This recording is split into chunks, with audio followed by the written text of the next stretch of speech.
हिकिड़े बादशाह खे 7 पुट हुआ। नंढे पुट खे बादशाह घणो प्यार कंदो हो। उन जो नालो अकुलमंद हो। सच पुछ ही सभिनी भाइरनि खां अकुल में अकाबर हो। भाइरनि जी पाण में ॾाढी मोहबत हूंदी हुई। हिकिड़े ॾींहुं शिकार करण लाइ 7 ई ॼणा गॾिजी निकिता। ख़्यालु कयाऊं त 2-4 ॾींहं साथ शिकार करे पोइ मोटिजे। उन ख़्याल सां शिकार जी चूस में हलंदे हलंदे 3 ॾींहं पंहिंजे मुल्क जे हदनि खां ॿाहिरि निकिरी विया। सॼो ॾींहुं शिकार करण खां पोइ हिननि कंहिं वसंदीअ जी ॻोल्हा कई। परे खां हिननि खे हिकु वॾो महिलात नज़र आयो। उते वञी ॾिसनि त चौधारी बाग़ बाग़ीचा लॻा पिया आहिनि। तिन जे भर में हिकु महिलात आहे जंहिंमें ॿियनि नंढनि कमरनि खां सवाइ 7 वॾा कमरा आहिनि। 7 कमरनि जे दरवाज़नि ते 7 नौजवान शहज़ादियूं हार सिंगार कयो बीठियूं आहिनि। ही जॾहिं वेझा पहुता त उन्हनि मां वॾी चयो, अदी असांजा मुड़ुस अची विया। पोइ हिकिड़ी ॼणी वधी अची हिकु शहज़ादे जो घोड़ो वरितो। ही हैरान थी विया पर दिलि झले उन्हनि खां हाल अहिवाल पुछियाऊं। हिननि ॿुधायो त असां हिन मुल्क जूं शहज़ादियूं आहियूं। असांजो पीउ मरी वियो आहे। मरण वक़्तु चई वियो आहे त अव्हांजा मुड़ुस अव्हांजी ॻोल्हा में हिते ईंदा। केतिरनि ॾींहं जे इंतज़ार खां पोइ अॼु अव्हां आया आहियो। हाणे असीं अव्हांजे यानी तव्हांजूं आहियूं। पोइ त ज़ालनि जे शौक़ में हिननि खां मुल्क ऐं माइट सभु विसरी विया। 7 ई भाइर उते देरो दमाए वेही रहिया। सुबुह जो शिकार ते वेंदा हुआ ऐं शाम जो मोटी ईंदा हुआ। अकुलमंद पंहिंजे भाइरनि जा घोड़ा संजींदो हो। तंहिं करे शहज़ादियूं सम्झंदियूं हुयूं त हू संदन नौकर आहे। उन सबबु पंहिंजी नंढी भेण खे चिड़ाईंदियूं रहंदियूं हुयूं।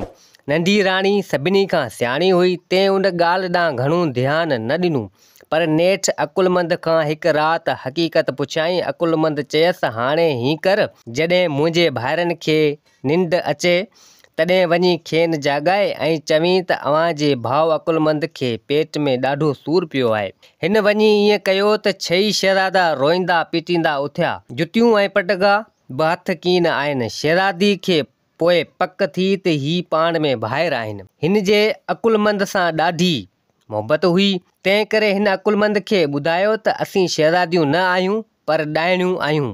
जॾहिं अव्हांखे हिते 7 रातियूं पूरियूं थींदियूं तॾहिं अव्हांखे मारे अव्हांजो गोश्त खाईंदियूंसीं। अकुलमंद इहा ॻाल्हि ॿुधी कंबी वियो यानी ॾकी वियो। चयाईंसि, भला तूं मूंखे बि खाईंदे? ॾाइण चयसि त जे तोखे खाइण जो ख़्यालु हुजे हा त तोखे इहो ॿुधायां छो हा। हाणे हीअं कर जो तूं पंहिंजे भाइरनि खे शिकार ते मोकिले। तूं सुभाणे हिते तरस ऐं वेही असांजो तमाशो ॾिस। अकुलमंद सुबुह जो भाइरनि खे चयो, अव्हां अॼु भली शिकार ते वञो, मां कुझु ख़ुशि न आहियां। पहिरियां ई त हिन जा भाइर शिकार ते न पिया वञनि पर पोइ हिन जो चवणु मञी तयारु थिया। घोड़नि खे संजण लॻा त संज विझण ई न पिया अचनि। नेठि अकुलमंद उथी घोड़ा संजे ॾिननि। नंढी ॾाइण खे हाणे ख़बर पई त रोज़ अकुलमंद छो भाइरनि जा घोड़ा संजींदो आहे। जॾहिं अकुलमंद जा भाइर शिकार ते विया तॾहिं अकुलमंद जी ज़ाल मुड़ुस खे कुंजियूं ॾेई यानी चाबियूं ॾेई उन घरनि जूं चयो त असां शिकार ते वेंदियूंसीं। पुठियां तूं सभु कोठियूं जांचे ॾिसजांइ। ॾींहुं मथे चढ़ियो त ॾाइणियूं शिकार लाइ उॾामी हलियूं वियूं। हिननि जे वञण खां पोइ अकुलमंद पहिरीं कोठी वञी खोले ॾिसे त उन में 7 घोड़ा अहिड़े क़िस्म जा बीठा आहिनि जो वठी जो हूंदरो कनि त पखियुनि जी बि साण मजाल न आहे। ऐं ॿी कोठी वञी ॾिसे त सॼी शाही हथियार सां भरी पई आहे। टीं खोले ॾिठाई त सॼे माण्हुनि जी सिसियुनि सां सथियल नज़र आयसि। जिन सभिनि हिन खे ॾिसी पहिरियां ई त रोई ॾिनो पर पोइ बि खिलण लॻियूं। अकुलमंद हैरान थी उन्हनि खां रोइण ऐं खिलण जो सबबु पुछियो। सिसियुनि ॿुधायसि त रोइण उन करे हो त तो जहिड़ो सुहिणो जवान 7 रातियुनि खां पोइ मारिजी वेंदो। तंहिंजी सिसी बि अची असां सां मिलंदी। खिलूं उन करे थियूं त पोइ बि कहिड़ी ॻाल्हि आहे, असीं बि त नेठि तो जहिड़नि शहज़ादनि जूं ई सिसियूं हुयूंसीं। अकुलमंद खे पक थी त हिते जीअण मुहाल आहे। पोइ ही यकदमि कोठियूं बंदि करे चुपचाप अची सुम्ही रहियो। जॾहिं शाम थी तॾहिं ॾाइणूं ऐं हिन जा भाइर आया। राति जो अकुलमंद ज़ाल खे चयो, मूं सभु कुझु ॾिठो। हाणे मूंखे यकीन आहे त तूं जेके कुझु चयो सो सच आहे। पर ख़ुदा जे नाले मुंहिंजे भाइरनि जो बचाव कर, बाक़ी आऊं हाज़ुर आहियां। ॾाइण चयसि, ख़्यालु न कर, तुंहिंजे सदके इहे बि बची पवंदा। हाणे हीअं कजो जो सुबुह जो सवेर शिकार जे बहाने उथी पंहिंजे मुल्क ॾांहुं रवाना थी वञिजो। जॾहिं शाम थिए तॾहिं कंहिं टुकर ते चढ़ी घोड़नि जूं खचूं तराड़नि सां कपे उते वेही रहिजो ऐं जॾहिं असीं ॻोल्हींदियूं तव्हां वटि अची पहुचूं तॾहिं अव्हां चइजो त असां अॼु राति हिते रही सुबुह जो शिकार कंदा कंदा घर ॾांहुं मोटंदासूं। अव्हां पंहिंजा घोड़ा असां ॾांहुं ॾियारे मोकिलिजो। जॾहिं सुबुह थियो तॾहिं ही शिकार ते रवाना थिया। उते अकुलमंद पंहिंजे भाइरनि खे सॼी हक़ीक़त ॿुधाई।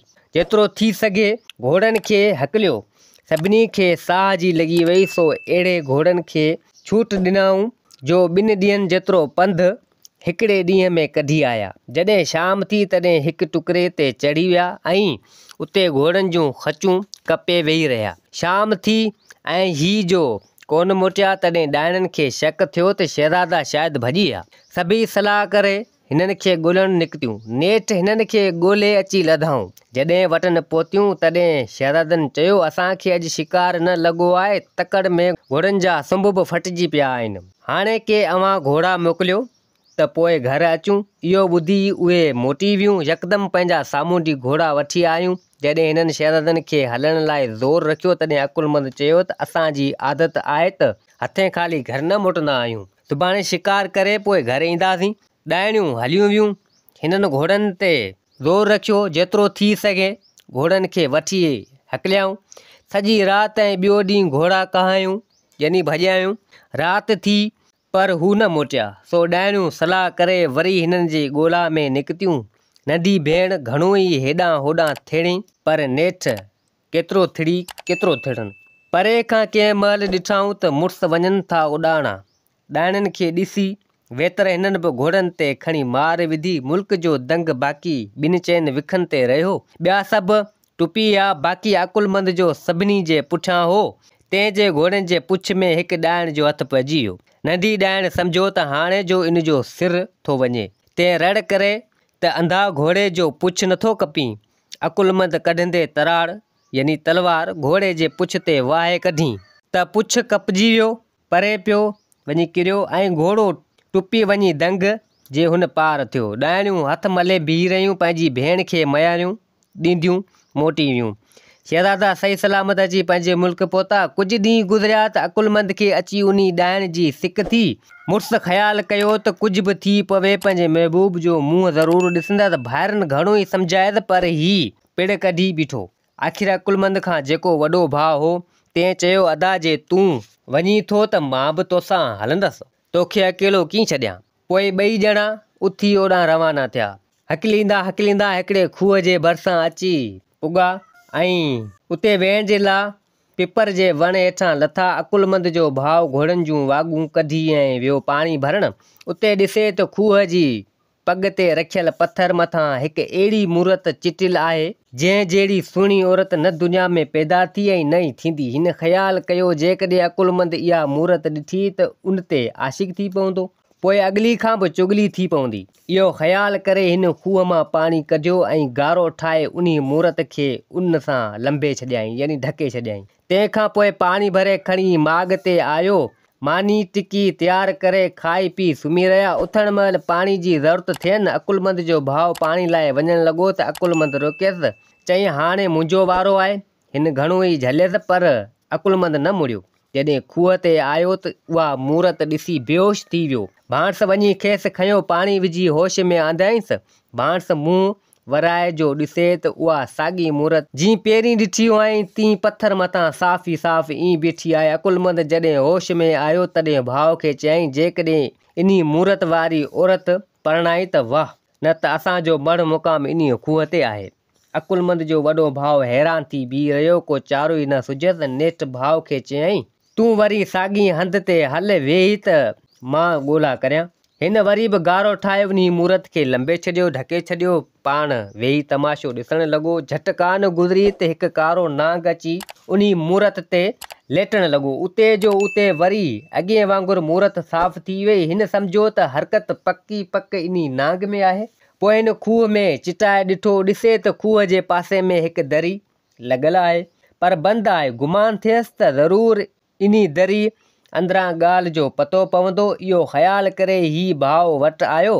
भाउ खे चयईं, घोड़े जूं वाॻूं ॻंढ ऐं मूंखे खूह में लाहे। पोइ जे थियणो हूंदो त घणो कुझु थी पवंदो। अकुलमंद वाॻूं ॻंढे भाउ खे खूह में लाथो। हीअ सिधो उन दरी वटि आयो। दरी टुपी अंदरी पासे थियो। छा ॾिसे त उन मूरत वारी शहज़ादी वेठी आहे ऐं हिकु देव संदसि गोॾे ते सिर रखियो सुतो पियो आहे। शहज़ादी हिन खे आयल ॾिसी इबरत में पइजी वई। इशारे सां खेसि चुप रहण लाइ चयईं।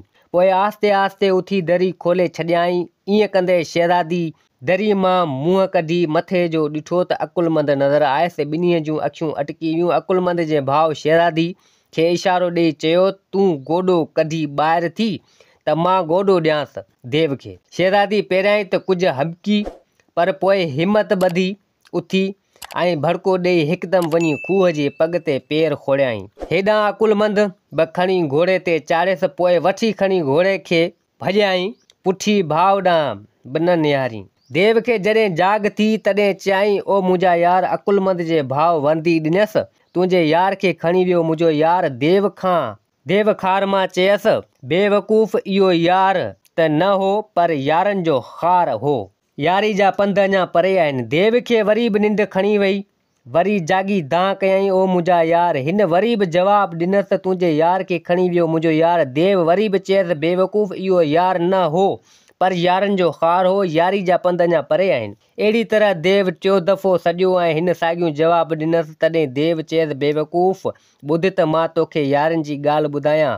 हिकु सौदागर ज़ादी ऐं चाकी जी पाण में यारी हुई। जॾहिं सौदागर वापार ते वेंदो हो त 6 महीना लाहे पोइ मोटंदो हो। उन विच में चाकी वञी सौदागर जे घर टिकंदो हो ऐं राति जो सौदागर जी ज़ाल सां साॻी खट ते सुम्हंदो हो।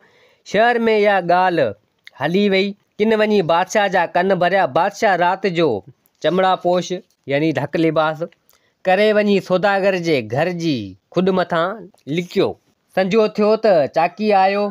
हंधि विछाए सौदागर जी ज़ाल सां वञी सुतो। बादशाह ॾिठो त सौदागर जी ज़ाल बेहद सुहिणी आहे। हिन खे पक थी त चाकी इन ज़ाल सां ज़रूरु खरियल आहे त अहिड़ो लकाउ अखियुनि सां ॾिसणो हुअसि। थोरी देरि खां पोइ ॿिन्हीअ खे निंड खणी वई। निंड में जेकॾहिं माई जे कपिड़े जो पलो अची चाकी खे थिए लॻो त चाकी रड़ थिए कई, अधी पंहिंजो कपिड़ो संभाल। जे वरी चाकी जो पलो माई खे थिए लॻो त उन दांह थिए कई, अधा कपिड़ो संभारे पोइ पंहिंजी रह। बादशाह सॼी राति इहो तमाशो ॾिसंदो रहियो। सुबुह जो वज़ीर खे चयईं, चाकी बेशक वफ़ादार दोस्त आहे। वज़ीर चयो, बराबरि साईं, चाकी वफ़ादार आहे।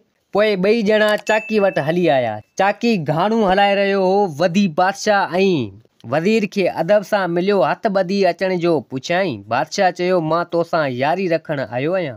चाकी अर्ज़ु कयो, क़िबला, मां तीली आहे खाइण जेतिरो बि कोन्हे, सो मां कीअं यारी जहिड़ो थियसि। बादशाह चयो, कुझु बि थी पियो, मां ज़रूरु तोसां यारी रखंदुसि। चाकी ॾिठो त बादशाह न मुड़ंदो, तंहिं करे हिन पुराणो तॾो विछाए ॾिनई। ज़ाल खे चयईं, जोहर जी रब अहिड़ी तयारु कर जा पीअण ऐं सुरकण जहिड़ी हुजे। जॾहिं रब तयारु थी तॾहिं ठिकर जे 2 भॻल प्यालनि में विझी आणे हाज़ुरु कयईं। वज़ीर त सड़ी वियो पर बादशाह बिस्मिल्लाह करे रब सुरकणु शुरू कई। लाचार वज़ीर बि रब चटे पूरी कई। पोइ चाकी खां मोकिलाए ॿई हलिया विया। वज़ीर बादशाह खे चयो, कमीणे चाकी असां सां कुरेज़ करे छॾियो आहे। अवां बि कहर था करियो। बादशाह हिन खे जवाबु न ॾिनो पर ॿिए ॾींहुं चाकी वटि पाण अकेलो वियो। चाकी बादशाह खे अकेलो ॾिसी संदसि ॾाढी आजियां कई। वञी मथसि माड़ी ते विहारियईंसि ऐं ज़ाल खे चयईं, भले में भला खाधा तयारु कर। बादशाह खाधो खाई अचरज में पइजी वियो। वरी जो चाकी जी ज़ाल खे ॾिठाईं त जहिड़ो चोॾीं जो चंड। तॾहिं त वधीक हैरान थी वियो ऐं संदसि दिलि खोटी थी पई। चाकी बि ताड़े वरितो त बादशाह जी नियत में ख़लल आहे। पोइ बादशाह खे वेही ज़ोर ॾियणु लॻो। बादशाह जो ख़्यालु हुजे त चाकी निंड करे त संदसि ज़ाल सां मोहबत जा 2-4 ॿोल वंडियां, पर चाकी ज़ोरनि खां बसी न करे।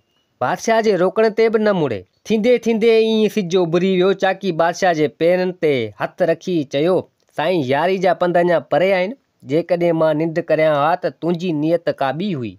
हल तोखे मां पंहिंजा दोस्त ॾेखारियां। हाणे तूं कोटवाल जा कपिड़ा करे मूंखे हथ कड़ियूं हणी सौदागर जी ज़ाल वटां हली लंघ, यानी उतां मट।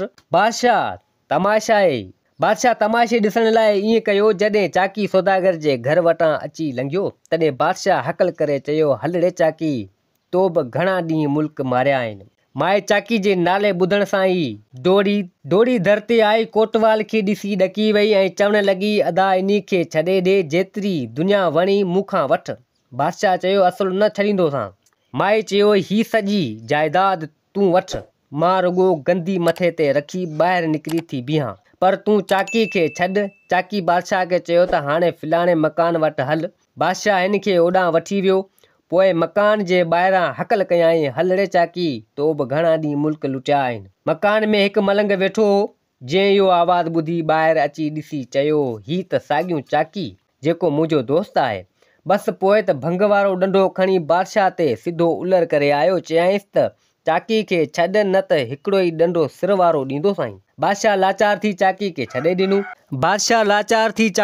छॾे ॾिनो। हलंदे वेल चाकी बादशाह खे चयो त दोस्ती ईअं थींदी आहे। बादशाह क़बूल कयो त बेशक तुंहिंजी दोस्ती जी ॾांहुं जो आऊं न आहियां। देव ईअं चई हिन जी ॿांह में हथु विझी वठी जो उछल ॾिनसि त वञी खूह खां ॿाहिरि डठो। उते ॾिसे त संदसि घोड़ो ॿधो पियो आहे, बाक़ी न अकुलमंद लहे ऐं न ई शहज़ादी। ही सिधो घर आयो। उते अकुलमंद मिलियसि, जंहिंखे चयसि अदा देव जजा सलाम ॾिना हुई।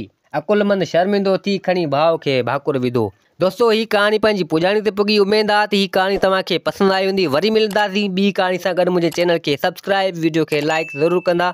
जिते हुजो आबाद हुजो। अल्लाह हाफ़िज़।